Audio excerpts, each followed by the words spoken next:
It is my honor to host such a great friend, neighbor, and ally at the White House, a very special place. This year, Canada celebrates the 150th year of Confederation. For Americans, this is one of the many milestones in our friendship, and we look forward, very much forward, I must say, to many more to come. Our two nations share much more than a border. We share the same values, we share the love, and a truly great love of freedom, and we share a collective defense.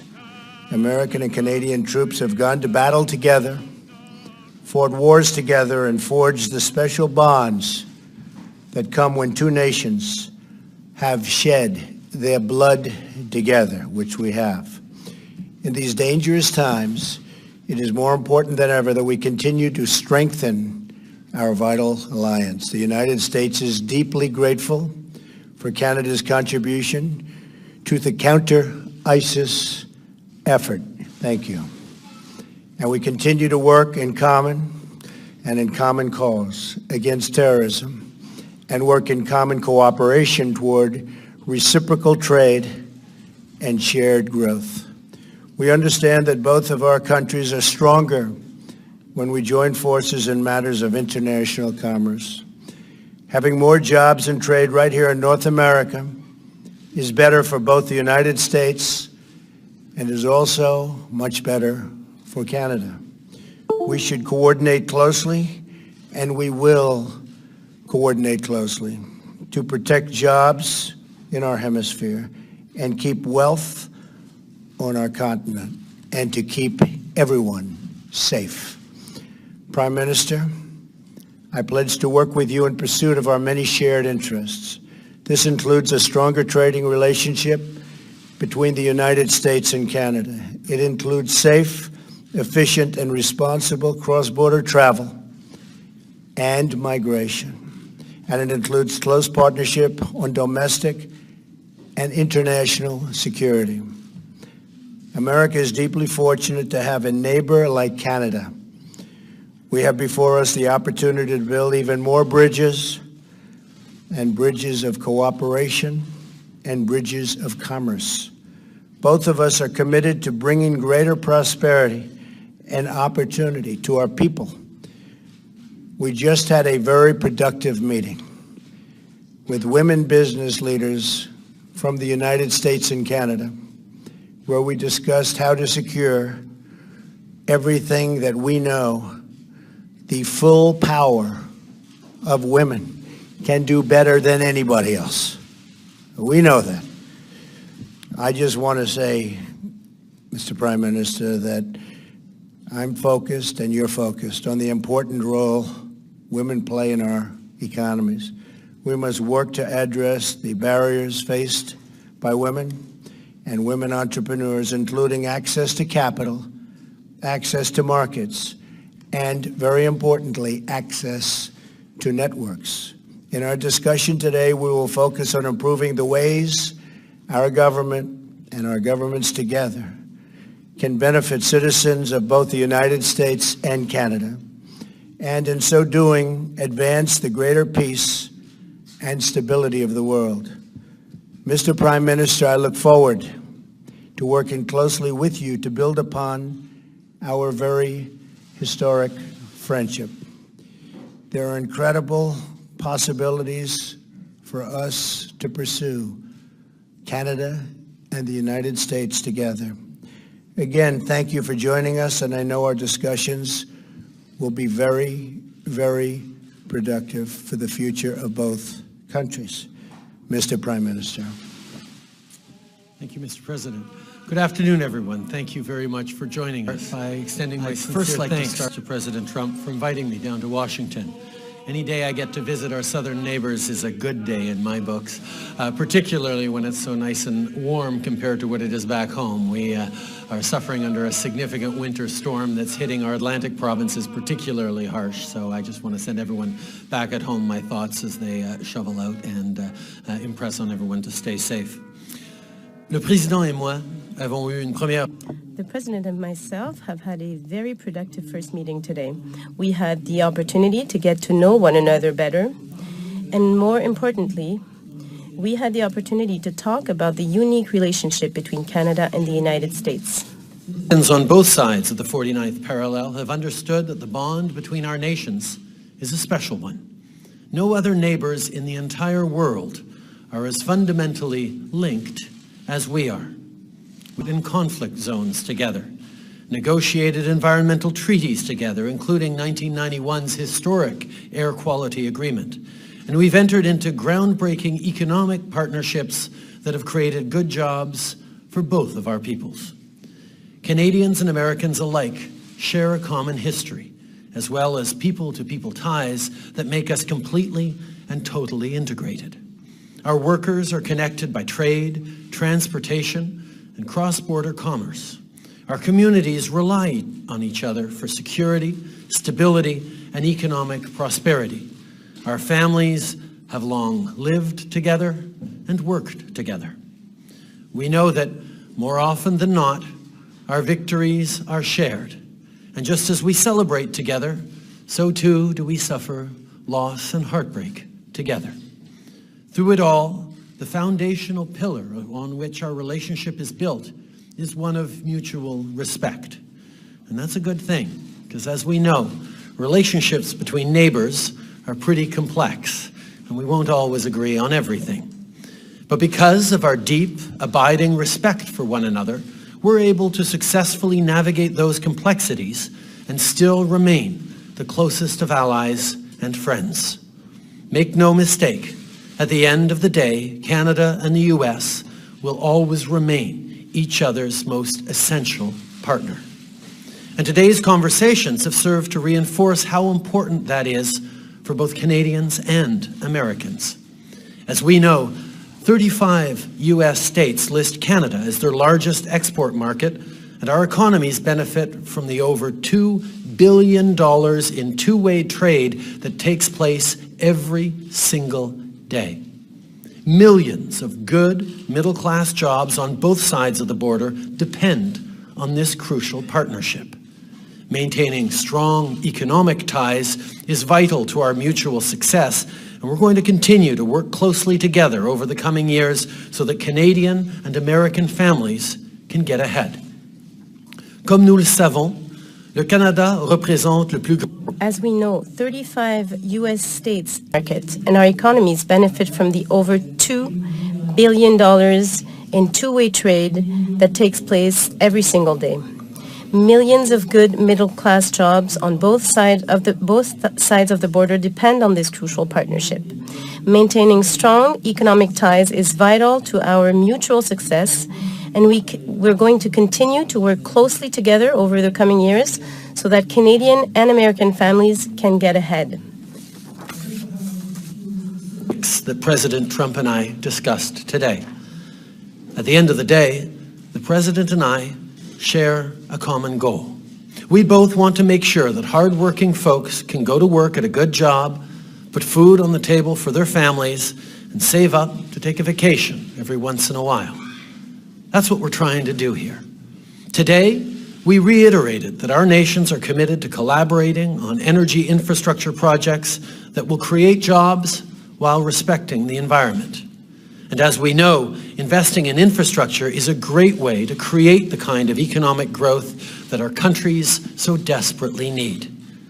In that same vein, we know that ensuring equal opportunities for women in the workforce is essential for growing the economy and maintaining American and Canadian competitiveness on the world stage. As such, the President and I have agreed to the creation of the Canada-United States Council for Advancement of Women Entrepreneurs and Business Leaders. This initiative is more than just about dollars and cents. This is about ensuring that women have access to the same opportunities as men and prioritizing the support and empowerment of women who are senior business leaders and entrepreneurs. In doing so, we'll grow the Canadian and American economies and help our businesses prosper. Et finalement, le président Trump et moi. Finally, President Trump and myself have agreed to work together to fight against the traffic of opioids across our border. The rise of illegal use of opioids in our society is nothing less than a tragedy. We will do everything we can to ensure the safety of Canadians and Americans. Ladies and gentlemen, President Trump, I know that if our countries continue to work together, our people will greatly benefit from this cooperation. Time and again, that in order to tackle our most pressing issues, both foreign and domestic, we must work with our closest allies, learn from each other, and stand in solidarity as a united voice. With a level of economic and social integration that is unmatched on the world stage, Canada and the United States will forever be a model example of how to be good neighbors. Winston Churchill once said, "That long Canadian frontier from the Atlantic to the Pacific Oceans, guarded only by neighborly respect and honorable obligations, is an example to every country and a pattern for the future of the world." That, my friends, is the very essence of the Canada-US relationship. I look forward to working with President Trump over the coming years to nurture and build upon this historic partnership. Once again, it's a tremendous pleasure to be here in Washington. Merci beaucoup. Thank you very much. Okay, we'll take a couple of questions. Scott Thurman. Scott. Thank you, Mr. President. Thank you. You just spoke about the desire to build bridges, although there are some notable and philosophical differences between yourself and Prime Minister Trudeau. I'm curious, as you move forward on issues from trade to terrorism, how do you see this relationship playing out, and are there any specific areas with which, during your conversations today, you each decided to perhaps alter or amend your stances already on those sensitive issues like terrorism and immigration? And Prime Minister Trudeau, while only in its infancy so far, how do you see this relationship compared to that under the Obama administration? Well, we just began discussions. We are going to have a great relationship with Canada, maybe as good or better, hopefully, than ever before. We have some wonderful ideas on immigration. We have some, I think, very strong, very tough ideas on the tremendous problem that we have with terrorism. And I think when we put them all together, which will be very, very quickly, we have a group of very talented people, we will see some very, very obvious results. We're also doing some cross-border things that will make it a lot easier for trade and a lot better and a lot faster for trade. We have, through technology, we have some really great ideas, and they'll be implemented fairly quickly. One of the things we spoke about was the fact that security and immigration need to work very well together, and certainly Canada has emphasized security as we look towards improving our immigration system and remaining true to the values that we have. And we had a very strong and fruitful discussion on exactly that. There's plenty that we can draw on each other from in terms of how we move forward with a very similar goal, which is to create free, open societies that keep our citizens safe. And that's certainly something that we're very much in agreement on. Tana McCharles. Mr. President, Mr. Prime Minister, and Mr. Prime Minister, could you answer in English and French for us, please? A little bit of a follow-on on my American colleague's question. President Trump, you seem to suggest that Syrian refugees are a Trojan horse for potential terrorism, while the Prime Minister hugs refugees and welcomes them with open arms. So I'd like to know, are you confident the northern border is secure?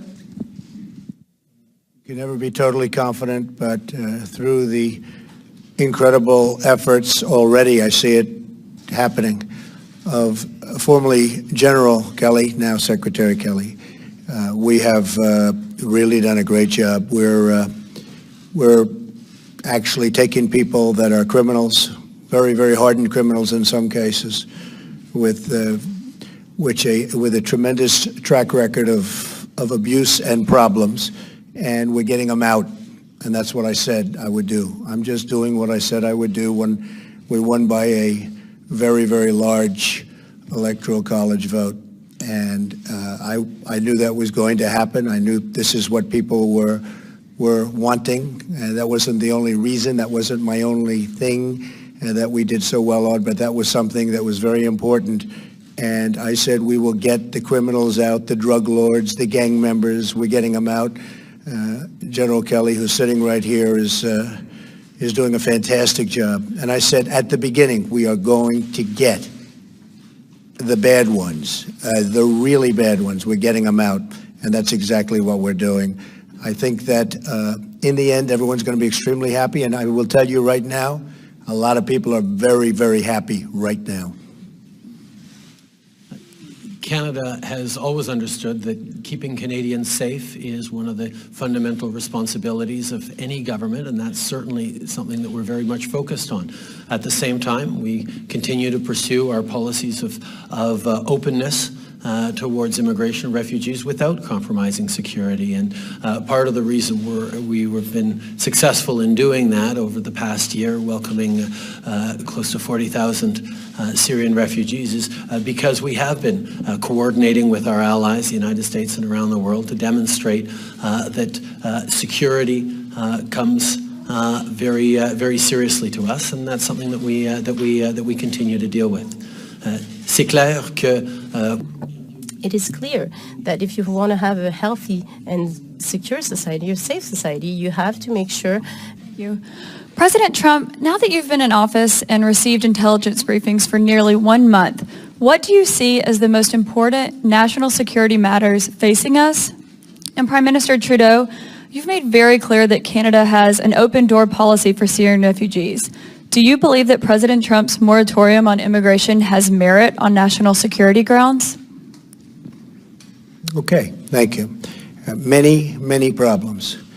When I was campaigning, I said, it's not a good situation. Now that I see it, including with our intelligence briefings, we have problems that a lot of people have no idea how bad they are, how serious they are. Not only internationally, but when you come right here. I mean, obviously, North Korea is a big problem, and we will deal with that very strongly. We have problems all over the Middle East. We have problems just about every corner of the globe, no matter where you look. I had a great meeting this weekend with Prime Minister Abe of Japan and got to know each other very, very well. Extended weekend, really. We were with each other for long periods of time, and our staffs and representatives. But on the home front, we have to create borders. We have to let people that can love our country in, and I want to do that. We want to have a big, beautiful, open door, and we want people to come in and come in our country. But we cannot let the wrong people in, and I will not allow that to happen during this administration. And people, the citizens of our country, want that, and that's their attitude too, I will tell you. We are getting such praise for our stance, and it's a stance of common sense. Maybe a certain toughness, but it's really more than toughness. It's a stance of common sense, and we are going to pursue it vigorously. And we don't want to have our country have the kinds of problems that you're witnessing taking place, not only here, but all over the world. We won't stand for it. We won't put up with it. We're just not going to let it happen. We're going to give ourselves every bit of chance so that things go well for the United States, and they will go well. Thank you. Canada and the United States have been neighbors a long time, and Canadians and Americans have stood together, worked together at home and around the world. We fought and died together in battlefields in World War I and World War II, in Korea, in Afghanistan. But there have been times where we have differed in our approaches, and that's always been done firmly and respectfully. The last thing Canadians expect is for me to come down and lecture another country on how they choose to govern themselves. My role and our responsibility is to continue to govern in such a way that reflects Canadians' approach and be a positive example in the world. Okay. Richard Latendresse. Richard Latendresse. Thank you, Mr. Prime Minister. Well, ask my question in French first, and then for you, I'll ask it again in English. Monsieur le Premier Ministre. Mr. Prime Minister, I heard you correctly. You said that Canadian businesses, Canadian workers are concerned for their businesses and for their work and jobs concerning the renegotiation of NAFTA. So what guarantees did you get from this government that we will keep our jobs and our businesses in the renegotiation of NAFTA? Mr. President? Again, during the last 3 months, you have denounced NAFTA. You have talked over and over about the Mexican portion of the agreement, very little about the Canadian one. My questions in two short part is Canada a fair trader? And when you talk about changes to NAFTA concerning Canada, are you talking about big changes or small changes? Thank you. D'abord, Richard, merci. First of all, Richard, thank you for your question. It is a real concern for many Canadians because we know that our economy is very dependent on our bonds, our relationship with the United States. Goods and services do cross the border each way every single day, and this means a lot of millions of jobs for Canadians and good jobs for Canadians. So we are always focusing on these jobs, but there are also good jobs, millions of jobs in the United States that depend on those relationships between our two countries. So when we sit down, as we did today, and as our teams will be doing in the weeks and months to come, we will be talking about how we can continue to create good jobs for our citizens on both sides of the border. And during this exercise, we continue to understand that we have to allow this free flow of goods and services, and we have to be aware of the integration of our economies, which is extremely positive for both our countries. And this is the focus that we will have in the coming weeks and months to come. Aware of the fact that much of our economy depends on good working relationships with the United States, good integration with the American economy. And the fact is millions of good jobs on both sides of the border depend on the smooth and easy flow of goods and services and people back and forth across our border. Both President Trump and I got elected on commitments to support the middle class, to work hard for people who need a real shot at success. And we know that by working together, by ensuring the continued effective integration of our two economies, we are going to be creating greater opportunities for middle-class Canadians and Americans now and well into the future.